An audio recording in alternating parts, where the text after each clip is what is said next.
Well, I'm here in one of the massive tunnels at Griffin's nursery, and I'm with John now, who is responsible, I think, and takes all the credit for producing this vast array of plants. John, what are we looking at? Well, you're looking at mainly alpines that were overwintering. These plants would have been planted last September, October, and they'd be fit for sale from the 1st of March onwards.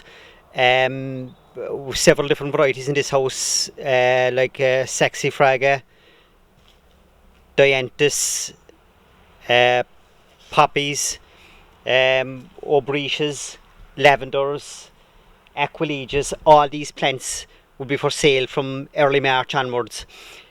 So these are the plants that are going to give us our summer colour, are they? Well, I suppose like they're mainly plants for rockeries and alpine tubs, alpine sinks. They wouldn't be the plants that would be giving colour right throughout the summer. Well, maybe the Dianthus, okay, like that's you could class that as an alpine and maybe as a herbaceous.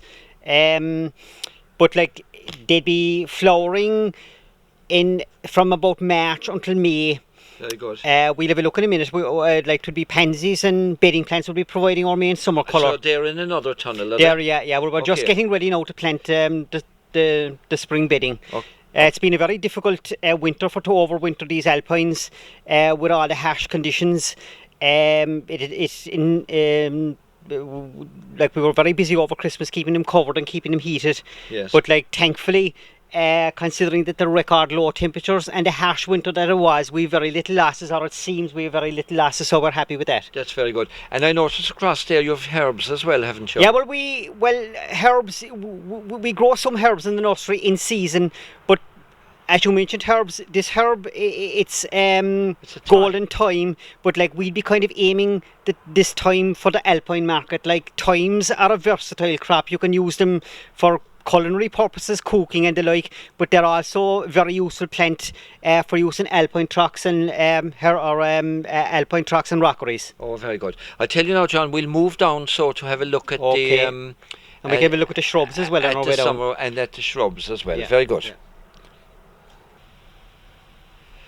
So now we're in the tunnel.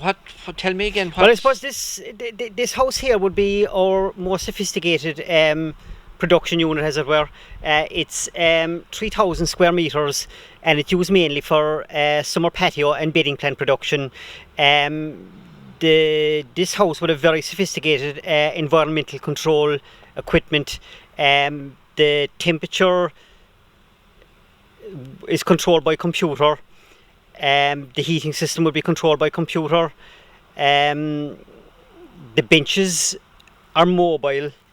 Yes, they move. So they move, so like it's a completely artificial growing environment. We can provide the conditions that suit whatever particular plant we're growing. We can manipulate the climate to suit whatever we're growing at a particular time. And to what extent, now, if we were talking, for instance, if a plant needed, say, to be growing in 25 degrees, can you monitor it as precisely as that? Yeah, well, the computer does all that. Like we can set the temperature very precisely, and the computer will open and close an automatic valve that will let in more hot water as the temperature is dropping and more heat is needed. So ventilation, of course, is an issue as well. Yeah, ventilation is very important. Along with the plants having to be correct, being kept at a correct temperature, the temperature must be controlled within certain bands. They wouldn't like it too hot either, and when the temperature rises too high,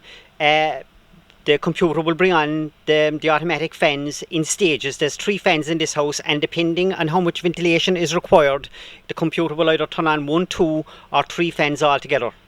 So the computer, it's great to have the computer around the place, better than 10 men. Yeah, better than 10 men. Well, the precise growing environment that's needed for it to be viable these days, one just has to have an environmental computer. Yeah. Tell me what this is. Well, I suppose this is to do with green credentials. It's a fly trap.